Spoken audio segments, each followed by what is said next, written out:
Vous êtes de plus en plus nombreux à nous suivre et à participer à l'évolution de la chaîne Afrique N24, et sincèrement nous tenions à vous en remercier. Nous lisons tous vos commentaires qui enrichissent le débat et vraiment nous vous demandons de nous soutenir, en aimant les vidéos pour une large diffusion, et pour continuer à avoir une ligne éditoriale indépendante, et vous proposer de nouvelles émissions toujours de plus en plus enrichissantes. Ne restons pas passifs, soyons actifs. Merci et à bientôt. Teacher, bonjour. Teacher, je peux te dire que j'ai fait exprès pour remettre cette interview qui date de 2013 pour lecture. Camus Ali, j'ai bien peur que le père et le fils Gnassingbé ne totalisent 80 ans de règne. Par Willy le 7 juillet 2013. Interview. Mutation. Le pouvoir de Faure Gnassingbé annonce les élections pour le 21 juillet prochain. Camus Ali. C'était prévisible. Pourquoi?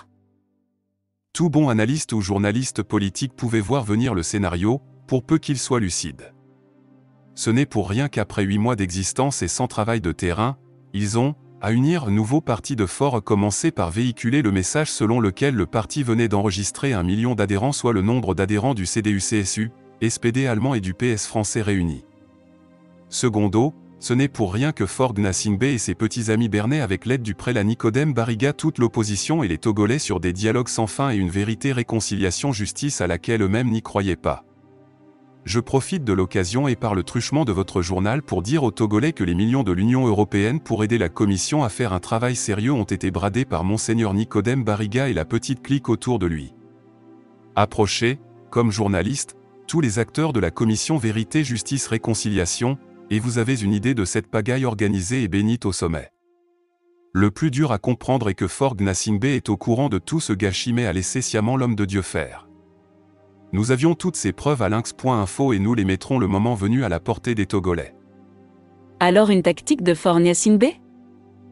Toute sa vie, Faure Gnassingbé n'a eu à faire que des tactiques et des calculs. Soit pour évincer un adversaire politique, cas de son frère Kpacha Gnassingbé et des députés de l'ANC radiés sans arguments solides, soit pour mettre la main sur l'argent des Togolais. Vous voyez bien qu'il est avec le prélat dans le scénario, je te tiens par la barbe et tu me tiens par la barbichette. Idem pour la présidente de la CENI, Madame Aguiga, elle est aussi trempée dans les affaires de la construction de la cité de l'OUA jusqu'au coup pour faux et usage de faux. Cette juriste est une voleuse patentée et fera le remake de son savoir-faire au soir du 21 juillet, ne vous en doutez pas. Si j'ajoute à la liste Aoumezounou, battue avec moins de 3000 voix aux élections législatives de 2007 par Madame Isabelle Améganvi mais appelée pour être Premier ministre, vous voyez bien que Faure sait ce qu'il fait et a bien une fascination pour les voyous, lesquels lui servent de marchepied pour faire ce qu'il veut et comme bon lui semble au Togo.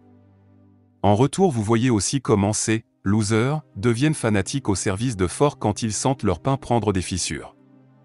C'est une tactique de père en fils chez les Gnassingbé et elle semble bien fonctionner et à merveille. Quand je vois le ridicule que l'opposition nous sert, j'ai bien peur que le père et le fils Gnassingbé ne totalisent 80 ans de règne. Dans le journal La Croix, le prélat a averti sur les dérives que peuvent prendre des élections bâclées.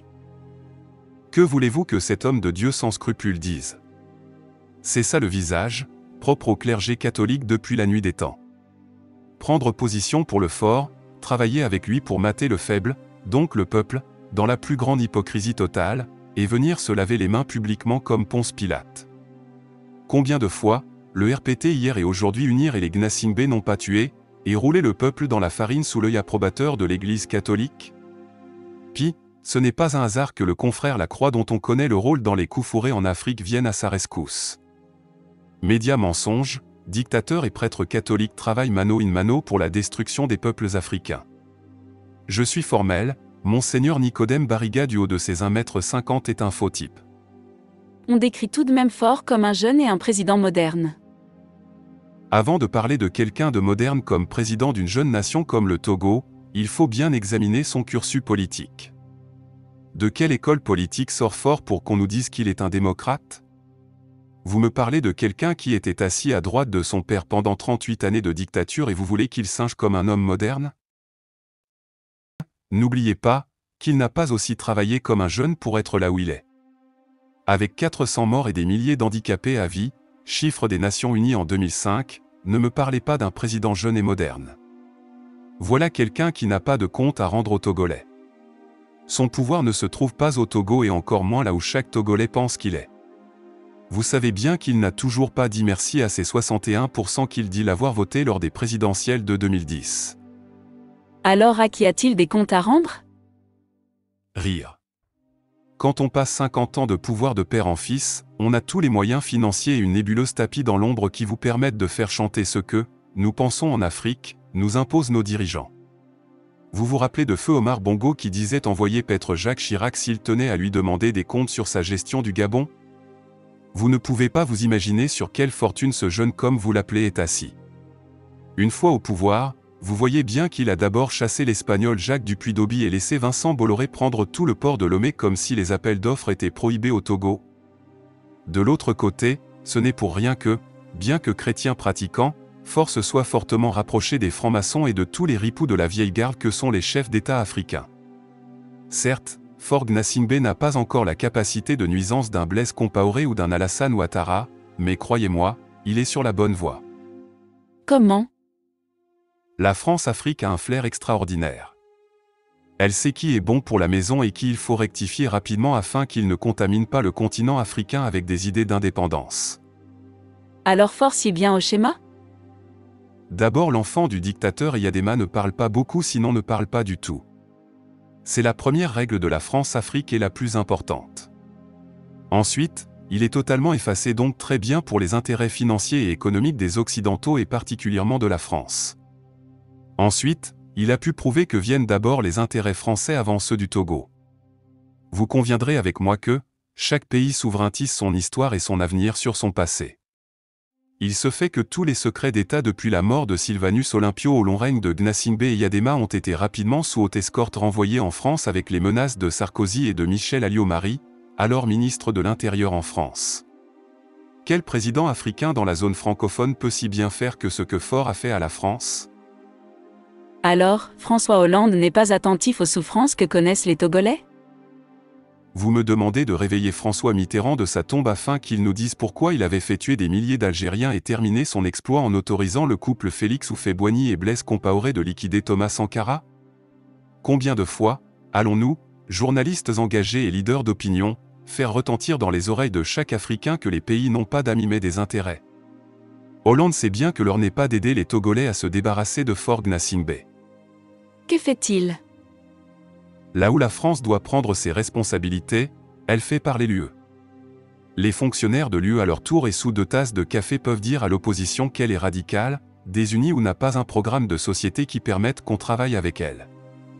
Jean-Pierre Fabre et ses amis en ont fait l'expérience lors de leur dernière tournée à Bruxelles et à Paris. Elle est aussi simple la stratégie. Voilà comment Hollande fait danser nos opposants sans qu'eux-mêmes ne comprennent qu'ils ne viendront pas à bout de ce long règne, si c'est la France qui reste son dernier recours. Revenons aux élections législatives de juillet. Seront-elles crédibles? Vous voyez au soir du 21 juillet, la présidente de la CENI lire un communiqué sanctionnant l'opposition comme vainqueur? Le drame chez nous au Togo est que, l'opposition ne tire jamais des leçons sur son expérience passée.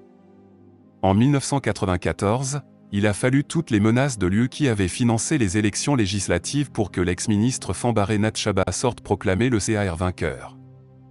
En 1998, quand l'UFC avec en tête Gilles Christ Olympio avait ridiculisé le dictateur Eyadema Gnassingbé dans les urnes, c'est encore devant les observateurs de l'UE sans que cela ne les émeuve que ce dernier se fasse autoproclamer.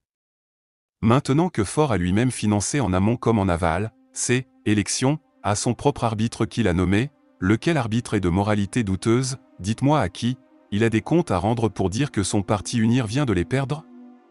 Quand on est Togolais, chaque jour que Dieu fait est comme une humiliation de plus. On vous accuse de rouler pour Faure Gnassingbé et d'avoir des amis autour de lui. Les proches de Faure dont on m'accuse d'être amis ne sont pas des ennemis à abattre mais des adversaires politiques. On ne peut passer près de 2 décennies en Allemagne à jouir des fruits de la démocratie et fabriquer dans son propre pays des ennemis à abattre à la machette. Pourquoi avoir attendu l'arrivée de Faure pour rouler pour lui quand du vivant du père, j'avais des occasions et des relations qui pouvaient me faire rentrer au RPT et avoir beaucoup d'argent? Vous savez, Les critiques des lecteurs sont bien fondées et nous les recevons avec beaucoup de compréhension. Ils sont habitués qu'on tire seulement dans un seul camp. La ligne éditoriale lynx.info a bougé depuis quelque temps. On n'est pas tenu de le dire tout haut, mais nous ferons petit à petit ce travail pour équilibrer l'information. Ils nous feront bientôt confiance, j'en suis convaincu. 5 millions de lecteurs, ce n'est pas peu pour que nous ne prenions pas en compte tout ce qu'ils disent sur nous. Alors vous ne recevez pas des millions de Faure et de ses ministres? Je vais faire simple consoeur. Je quitte la maison à 5h30 pour le boulot et reviens parfois à 19h. Ma compagne, infirmière selon le standard africain et aide-infirmière selon le standard allemand, quitte à la même heure la maison et travaille 6 jours sur 7 dans la semaine. Si nos salaires ne peuvent pas nourrir et habiller une fillette de 4 ans, la seule que nous avons, pour que je fasse le chien de garde pour avoir des millions d'un parti politique et des hommes qui l'animent, alors je suis mal éduqué. Alors qui finance le Lynx? La dernière fois, le directeur commercial lynx.info a fait un tour dans les sociétés d'État et les banques de la place à Lomé. Il s'est entendu dire que notre ligne éditoriale est un danger pour tout le monde. Refus catégorique de nous accorder des rencarts publicitaires. Nous avions initié une quête en 2010. Les 2 millions de Togolais dans la diaspora nous ont aidés à hauteur de 110 €. Curieusement, la plus grande contribution venait d'un membre du RPT, 50 €, qui nous appréciait pour notre travail. Vous voyez que le premier ennemi du Lynx reste encore ces lecteurs qui se lèvent tôt le matin et nous lisent gratuitement? Au moins vous parlez des finances du journal avec votre ami Gilbert Bawara. Est-il toujours un ami? Le ministre Gilbert Bawara ne m'a pas encore trahi pour que nos amitiés prennent fin. Il est au Togo et moi en Allemagne et m'appelle quand il a du temps, comme moi aussi d'ailleurs. Je vous informe que, quand j'étais dans une clinique entre la vie et la mort, un SMS de lui m'a été d'un réconfort avant l'entrée dans le bloc opératoire comme à la sortie. Je n'oublie pas le docteur Frédéric Gallet qui m'a écrit personnellement pour me demander si j'avais besoin d'aide. Je n'oublie pas cette brochette d'hommes politiques ivoiriens et burkinabés qui m'ont dit que je n'avais pas le droit de mourir. Je veux dire merci à Kofi Yemgnan qui m'a laissé un courriel où il mentionne que « seules les épreuves font grandir l'homme ». Moi je ne botte pas aux fesses ceux, au-delà de leur rang social, pauvres ou riches, puissants ou faibles qui ont une autre grandeur humaine. Je vous demande de distinguer Gilbert le politique ami de Faure et Gilbert le citoyen privé de sa tunique de politique ami de Camus Ali. Pour ce qui est des finances, j'ai voulu savoir si son rang pouvait nous aider à avoir des rencarts publicitaires. Le niais catégorique, assorti d'explications, m'a été donné. Le ministre Gilbert Bawara ne voudrait pas nous aider et que son nom soit cité par un directeur de société d'État une fois que ce dernier fait des trous dans sa gestion. Si vous êtes à ma place, allez-vous en vouloir à quelqu'un qui vous dit ces vérités toutes crues? Vous discutez sûrement politique. Vous le conseillez? J'ai dit au ministre Gilbert Bawara il y a moins de 4 mois de participer aux élections législatives. C'est seulement dans ces conditions que les Togolais sauront ce qu'il vaut et pèse pour parler en leur nom. Je lui ai donné les cas de Rachida Dati et Ramayad qui avaient besoin de cette onction pour être prises au sérieux. Même Kofi Yemgnan, alors ministre sous François Mitterrand, avait eu besoin de cette onction des habitants de son bourg Saint-Coulitz pour être pris au sérieux. Vous voyez que depuis qu'Amadou Soumaourou, secrétaire général du RDR parti d'Alassane Ouattara, a perdu au municipal, personne n'a plus entendu des phrases guerrières qui lui étaient propres. Il sait que dans la société ivoirienne il ne représente et n'a jamais rien représenté pour parler en son nom. C'est ça la démocratie participative. Parle d'abord, celui qui a le soutien populaire. Si vous voulez bien, c'est le conseil que j'ai donné à mon ami. Que vous a-t-il répondu? Il est resté quelques secondes et m'a dit qu'il ne pouvait pas être juge et partie à la fois. Vous savez bien que son ministère est celui qui est le plus concerné par les joutes électorales à venir. Revenons à l'opposition. Pourquoi est-elle divisée? Il a fallu du temps pour qu'on comprenne que tous les chefs de parti de notre opposition n'avaient rien de libérateur du peuple. Le seul qui était encore sain parce que sa propre histoire l'empêchait de faire chemin ensemble avec le pouvoir de Lomé était bien Gilles-Christ Olympio. Depuis que lui aussi a cru bon de travailler plus tôt avec Faure que le peuple, la lutte a pris une forme plus difficile. Alors vous refusez de croire que Maître Yaovi Agboibor, Zarifou Ayeva, Edem Kodjo, Antoine Folly, sont des opposants? Ce n'est pas moi qui le dis. L'histoire a fini par montrer qu'ils étaient plutôt des composants.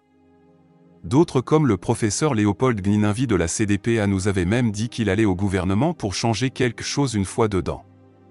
Il est plutôt ressorti dénaturé et méconnaissable. Je ne sais pas si c'est le regret d'avoir trahi les Togolais ou les paquets de cigarettes qui sont en train d'avoir raison de sa santé.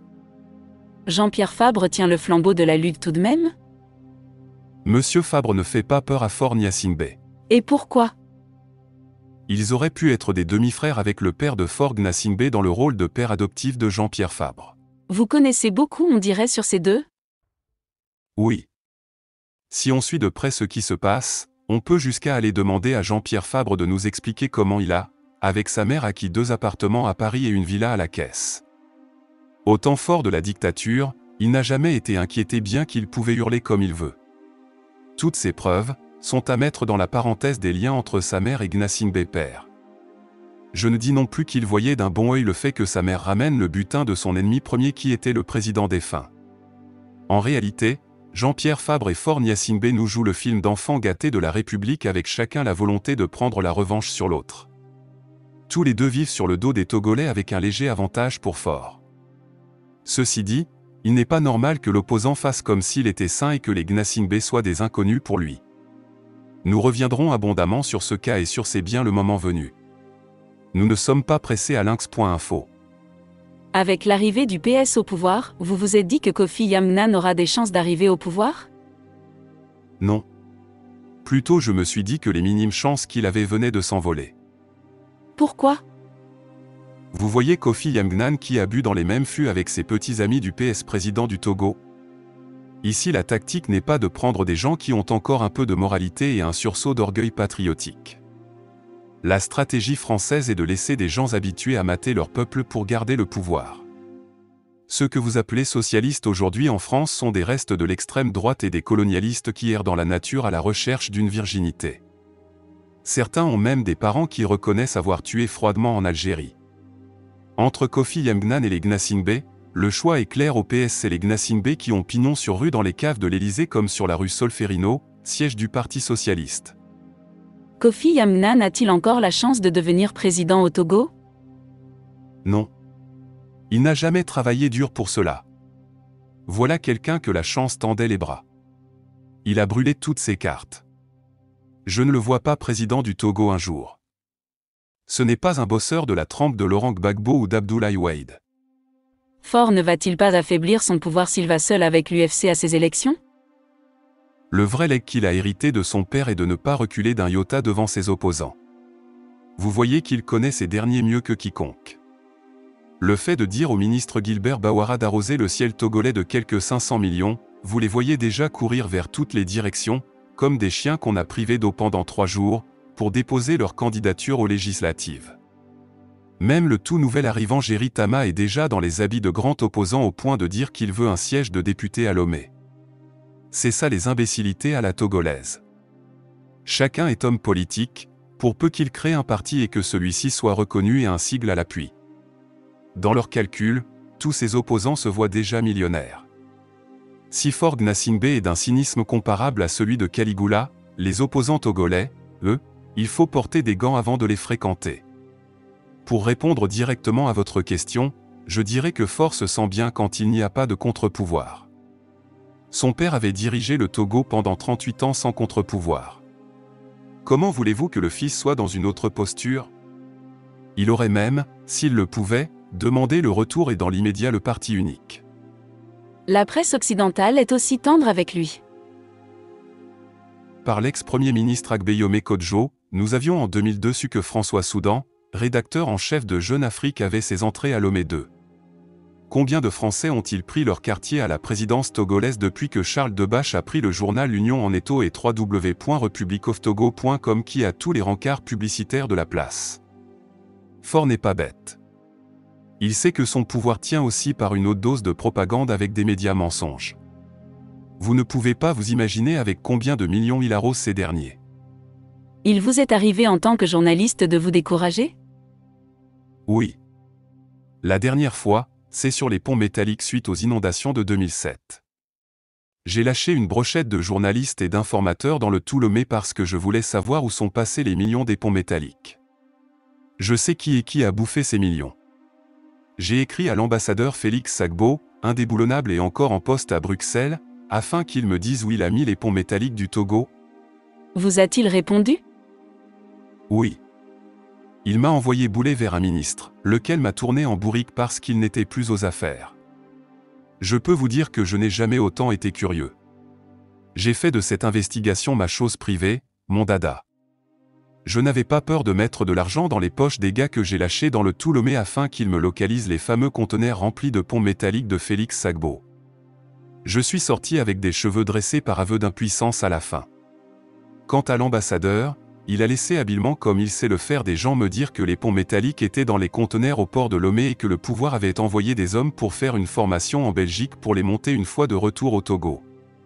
Entre 2007 et 2013, les Togolais sont toujours en train de se former comme ingénieurs à Bruxelles. Quand je sais que le régime nazi avait formé en 6 mois des ingénieurs pour le besoin de la cause, je peux vous dire qu'il m'arrive de vouloir jeter l'éponge. Un journaliste dort bien quand après une investigation, les juges et les procureurs relaient le travail en disant le droit. Ce n'est pas encore le cas au Togo. Alors que faire pour que le Togo se porte bien? Quelques phrases ici ne suffiront pas. Nous sommes au milieu du tuyau avec Faure qui tient les deux bouts. Il faut absolument que quelqu'un lui botte les fesses afin qu'il laisse le tuyau et que les Togolais s'échappent. Soyez explicite. Nous avions parlé d'une période transitoire pour mettre les éternels voleurs en col blanc comme tous ceux qui ont brutalisé et tué les Togolais en prison et nettoyé les écuries d'Ogia. L'opposition togolaise a finalement laissé échapper cette alternative. Nous n'avons pas un militaire républicain compte tenu même de notre armée très tribalisée. Alors pour moi, la dernière formule est de laisser pourrir la situation pour que les survivants et les générations qui vont suivre aient une vie plus agréable. Comment? Mettre Faure dans une exception où il ne dirige plus rien et par ricochet embarrasser les blancs tapis à Bruxelles et à l'Élysée qui travaillent avec lui et lui sont d'un soutien indéfectible. La désobéissance civile et autres moyens de lutte sont bien inscrits dans la constitution togolaise, non? On dit que c'est Gilbert Bawara qui est le fer de lance du soutien à Faure avec les Kabyais dont il est originaire. Je commence par la deuxième question. Si nos frères Kabyais ne sont pas pour Faure Gnassingbé comme ils aiment le dire en public, ils ne sont pas aussi pour qu'il quitte le pouvoir. Je sais de quoi je parle et peux étayer mes arguments. Si vous me permettez de paraphraser l'écrivain ivoirien Amadou Kourouma dans Soleil des Indépendances dans mon propre style, je dirais que, à Kara, devant tous, chacun parle de démocratie et de ses retombées positives, mais chaque Kabyais dans sa chambre craint la démocratie. Concernant le ministre Gilbert Bawara, je dirais aux Togolais de le laisser tranquille. D'abord, il n'est pas devenu proche de Faure quand celui-ci est devenu président. Nous n'allons pas en vouloir à quelqu'un qui prêche pour la propreté et la survie de sa chapelle. Maintenant, j'aurais été fier si vous me posiez la question de savoir pourquoi l'opposition togolaise n'a pas de grande gueule comme Gilbert Bawara. 2 exemples. En 2010, quand Kofi Yamgnan a voulu briguer à la magistrature suprême, il a d'abord pensé à sa fille Amina Kirsch qu'il a imposée aux Togolais de la diaspora comme son porte-parole Europe. Quant à Jean-Pierre Fabre, il est venu en France, sans élection, imposer le très mou Antoine Bawa à la Fédération internationale de son parti l'ANC. Conséquence, une encyclopédie vivante comme le politologue Komi Toulabor a jeté l'éponge et un monsieur d'une grande intelligence comme Thido Brassier a quitté le navire. Vous voyez bien que le drame togolais n'est pas là où vous croyez le voir? La politique, c'est aussi la capacité de savoir qui mettre où et quand il le faut. Le livre de chevet du journaliste Camus Ali. Mes petits yeux ont tellement lu sur des histoires de la France et Afrique que je suis au final dégoûté par simple aveu d'impuissance de voir les mêmes en Afrique comme en France faire à leur guise et en toute impunité. Un journaliste américain m'a conseillé de lire les livres sur les services secrets du Gallois Thomas Gordon pour mieux comprendre le monde. Depuis, j'ai déjà dévoré 13 sur les 33 qu'il a écrits. Actuellement, je lis son chef-d'œuvre, Les armes secrètes de la C.I.A, torture, manipulation et armes chimiques. Merci de nous avoir accordé cette longue interview. C'est moi qui vous remercie. Interview réalisée en 2013. En 2013, je peux dire que j'avais compris que le Togo était bloqué. Tout juste avant les élections législatives de 2013. J'avais senti tout de suite que le pays était bloqué. Donc, je crois, j'étais à Liège, dans un café, et un ami m'a appelé, un confrère m'a appelé qui voudrait une interview. Et sur le tas, nous avions fait l'interview là. Il a retranscrit, il nous a envoyé l'interview et nous l'avons publié.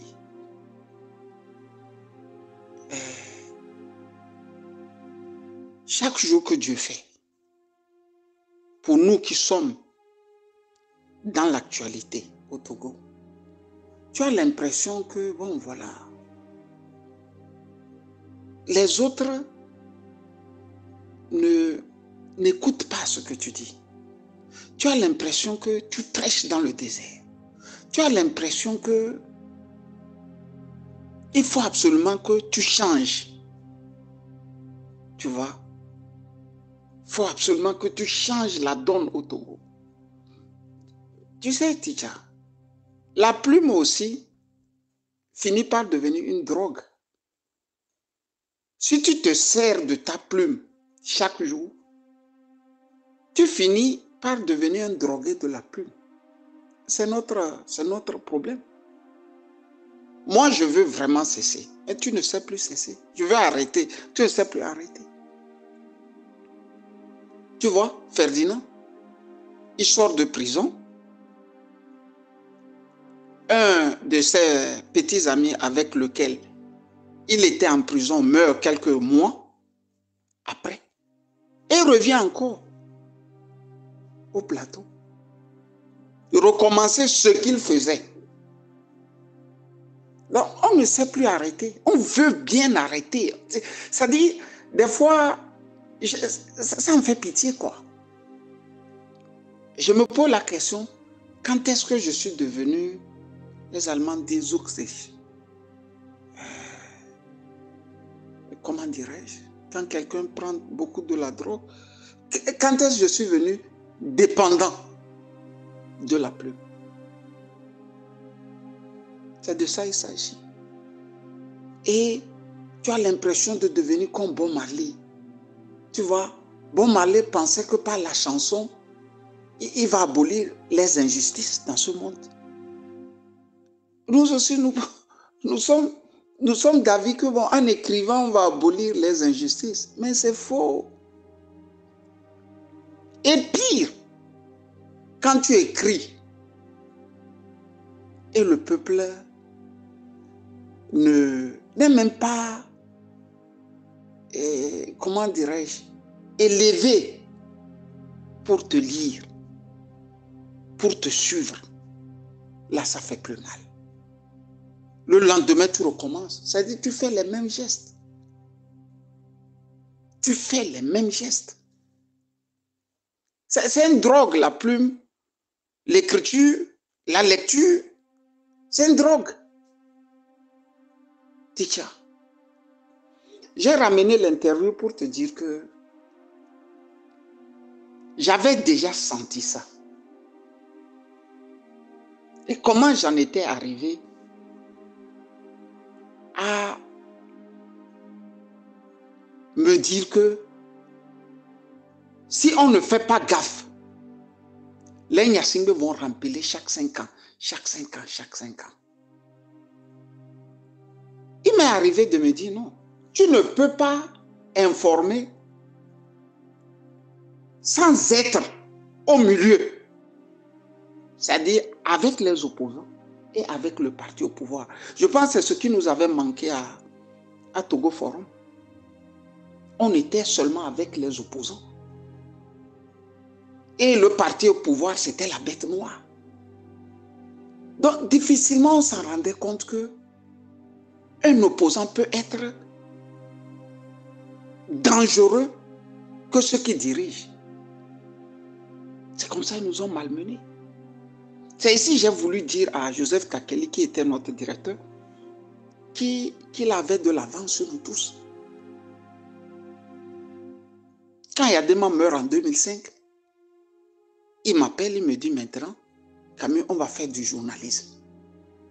Le vrai. Vous voyez? On va faire du journalisme et du vrai. On ne va plus rester là à ressasser tous les crimes, tous les torts, tout ce que le pouvoir fait de mauvais. Il faut t'approcher d'eux aussi et entendre le cri de ces derniers. Et quand je me suis approché, j'ai compris que non.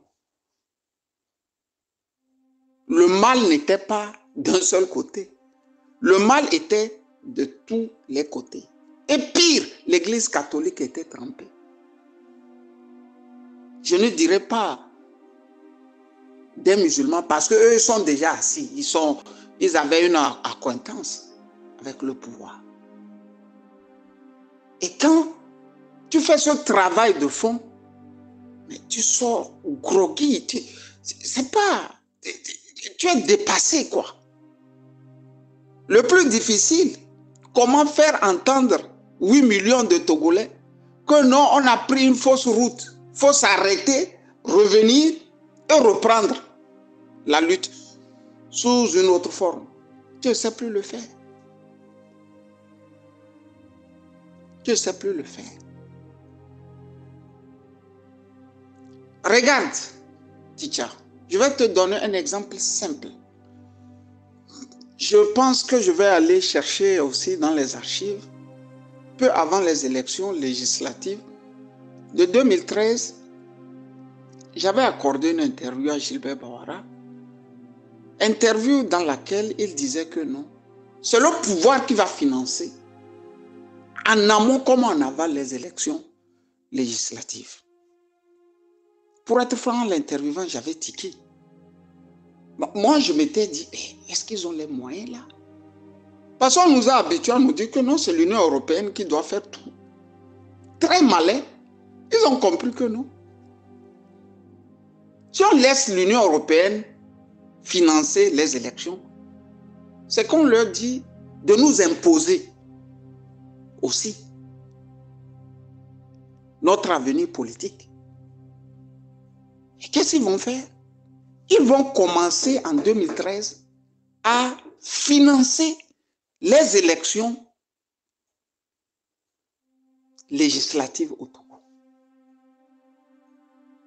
J'en avais discuté, si j'ai bonne mémoire, avec Kofi Annan, qui m'a dit, mais ces gens sont assis sur de l'argent, fiston, tu ne peux pas t'en rendre compte. Ils sont assis sur de l'argent. Ils peuvent organiser dans l'année 5 fois les élections s'ils veulent. Vous pensez que les ports là qui accostent là, sur nos côtes là, c'est 100 millions par jour. C'est 200 millions par jour. Au moins c'est le milliard, non? Et plus du milliard par jour. Donc en 2 mouvements, en 2 ou 3 jours, ils ont déjà financé une élection. Ils s'en foutent, ces gens-là. Donc l'opposition ne tient pas compte de ça, Tidja. L'opposition, elle ne tient pas compte du fait que celui qui organise les élections, c'est lui quand même qui a la primeur, non, des dites élections. Qui travaille à l'hôtel vit de l'hôtel. Comment toi tu travailles à l'hôtel et tu vas encore avoir faim? C'est pas possible. Tu as la cuisine de l'hôtel et tu sors dire aux gens j'ai faim. C'est que tu es malade. Vous voyez? C'est d'abord le premier carcan. Si vous remarquez, l'Union européenne n'a pas pu lever le petit doigt lors des élections de 2020. Lors des élections législatives aussi, de 2019, je crois. 18, pardon. Et lors aussi des communales. Parce qu'ils n'ont plus mis l'argent. No contribution, no chop. Tu n'as pas mis de l'argent, toi tu veux manger. Tu n'as pas aidé, tu veux critiquer. C'est-à-dire, c'est la belle parade que les dictatures ont eu pour devenir indépendants du chantage permanent de l'Union européenne comme de la communauté internationale.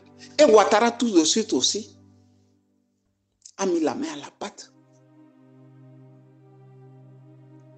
pour organiser une élection en Côte d'Ivoire en 2010. L'Union européenne se pavanait de dire que non, ils ont mis près de 80 milliards ou 100 milliards pour organiser les élections. Gbagbo ne peut pas se permettre de dire qu'il a gagné. Qu'est-ce que Alassane Ouattara va faire? Lui-même va organiser maintenant, avec l'argent du contribuable ivoirien, les élections. Vous voyez que l'Union européenne ne sait plus rien dire. Je me pose cette question. Est-ce que dans les états-majors des partis politiques au Togo, quelqu'un a pensé à ça? Non. Mais à partir du moment où c'est le pouvoir qui organise, avec l'argent du contribuable, le pouvoir dictatorial pense que c'est son argent qui a organisé. Dans les faits, c'est une bonne chose de ne plus dépendre de l'extérieur. Sauf qu'ici, la dictature se met dans l'idée que c'est son argent qui a organisé les élections, pas l'argent du contribuable. Mais normalement, pour aller à des élections, il faut s'asseoir et penser à ça. Même lors des campagnes électorales, il faut soulever cet aspect et dire au peuple que c'est votre argent qui organise les élections. Si on vous les vole, sortez et prenez votre argent, donc votre victoire. Ça n'intéresse pas aux opposants. Les gens sont en Afrique ou bien au Togo et disent qu'on détruit l'opposition. On ne détruit pas l'opposition. On a donné, on s'est même déshabillé pour ces gens. On s'est déshabillé pour ces gens. Moi, je me rappelle, quand ils ont arrêté Agbeibo, j'étais en prison. Et Lucien Mensah, j'ai quitté la fac, j'ai pris le train. Bonn était la capitale de l'Allemagne et je suis parti manifester. Je suis parti manifester. Comme tout bon Togolais. 2 ou 3 semaines après, Lucien Mensah, lui, était devenu du RPT. Et après, Agbeibo aussi, bon. Quelques années plus tard, on l'a vu surfer avec, bon, les Gilbert Baora, soit dit-on en passant qu'ils sont en train de faire de la politique. Tu ne comprendras rien dans tout ce qu'ils font. Sauf que eux, leurs enfants, sont dans des universités en Europe. Leurs enfants et femmes peuvent se soigner en Europe, eux-mêmes en Europe. Et le peuple. Donc, les nouveaux preux là qui avancent là, il faut faire cet exercice. Il faut toujours les observer par le faciès. Quand ils parlent, quand ils essaient d'expliquer. Et tu vas lire beaucoup de choses. Pas le faciès même. Tu sens que ce n'est pas des gens corrects. Ça, ils se sont dit, bon, écoutez, les autres vont prendre. Ils arrangent des vies. Qu'est-ce que nous on fout? Qu'est-ce qu'on fait? Et si tu remarques même, les lieutenants des chefs de partis politiques actuels au Togo, ils sont plus agressifs que les patrons. Ils sont très agressifs. Vous voyez? Parce qu'ils voient le patron faire quoi? Il se dit, mais dis donc, je peux aussi approcher le pouvoir. Grosso modo, c'est pour te dire que les jours à venir pour le Togo sont sombres. Parce qu'il n'y a plus des garde-fous. La communauté internationale était la gardienne sous les dictatures. Quoique, bon, ils aimaient leur truc. Mais quand même, quand tu disais communauté internationale, bon, On essayait d'effrayer le tyran avec. Mais depuis que nous sentons l'émergence d'un nouveau monde apparaître, les vainqueurs de 1990 avec la chute du mur de Berlin sont en train aussi de se chercher. Donc, communauté internationale, là, ça n'a plus de poids. Sincèrement, ça n'a plus de poids, quoi. Union européenne et Amérique et tout ce que vous pouvez avoir en termes de... Ça n'a plus de sens. Donc, il faut aussi intégrer ça dans les états-majors des partis politiques. Vous les voyez faire ça? Vous les voyez faire? Non. Mieux, le dictateur a compris quelque chose. Là où il sait qu'il doit normalement expliquer des choses au peuple, il arrive à détourner l'attention de tout un peuple vers les trucs puérils. On est en train de tuer dans les savanes. Mais ça commençait vraiment par gêner. Écoute, chaque jour, on nous envoie des militaires qui sont tombés, les civils qui se déplacent, c'est pas, les MOBA qui sont dans les champs, les gourmandiers qui ne se retrouvent plus, ainsi de suite. Ça commençait par faire beaucoup. Qu'est-ce qu'il a fait? Lui-même, il a commencé par faire des tournées. Soit dit en passant, il veut donner des roues, des dabas et des pioches aux agriculteurs. Il a détourné une bonne partie du peuple dans ses conneries et l'opposition a fait le reste avec les élections législatives à venir. Fin de course, personne ne parle plus de tout ce qui se passe dans le septentrion. Au même moment, au Burkina voisin, il y a la mobilisation générale. Chez nous, il n'y en a même pas la mobilisation. Il n'y a même pas la mobilisation partielle. Donc, on les met dans les cafouillages d'élection. Et puis, ils sont contents. Tu appelles d'autres. Oh, j'étais fatigué. Oh, je suis en train de faire les... Oh, maintenant là, on est en train d'expliquer. Vous expliquez quoi? Et à qui? Déjà. Moi, si c'est possible, ils n'ont qu'à proclamer la monarchie. Si c'est possible. Ça pourra booster peut-être les Kabyles à se dire, bon, nous sommes le peuple dans lequel le roi est né. Ils vont cesser de tuer les Togolais par endroits. Et on va se mettre au service du roi ou du prince. Je ne vois pas comment, au soir des élections législatives, Faure Gnassingbé va sortir, et bon, ou bien son représentant va sortir, dit, l'opposition a eu 80, et comment dire, c'est 81 sièges. L'opposition a ramassé 60 sièges. C'est-à-dire, Faure Gnassingbé va mettre ses deux mains dans le feu pour faire plaisir à une opposition. Vous croyez à ça?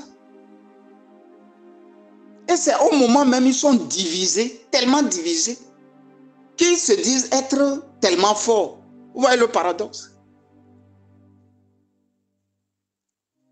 Ils ne comptent plus sur rien, parce qu'ils ont maltraité les cartes qu'ils avaient en main. Mais c'est maintenant, ils se gonflent les pectoraux. On va faire une révolution électorale. Je ne sais pas ce qu'ils appellent révolution électorale. On va combiner ça avec une révolution. Et on va faire encore une minorité de blocage. C'est les mêmes gens qui parlent comme ça. Ils veulent être minoritaires. Ils veulent faire une révolution. Ils veulent faire aussi une révolution électorale. Ce brouillard-là, dans quel pays on a ça? Teacher, bonne journée de Juma à toi. Hein? Et bye bye. Vous êtes de plus en plus nombreux à nous suivre sur Afrique N24, et vraiment nous tenions à vous en remercier. Nous lisons tous vos commentaires qui enrichissent le débat et vraiment nous vous demandons de nous soutenir pour continuer à avoir cette ligne éditoriale indépendante, et vous proposer des émissions toujours de plus en plus enrichissantes. Merci et à bientôt. Likez la vidéo si ce n'est pas déjà fait. Laissez aussi votre point de vue en commentaire. Abonnez-vous et cliquez aussi sur la petite cloche de notification pour ne rien rater de nos prochaines vidéos. N'oubliez pas de partager aussi la vidéo et de la liker.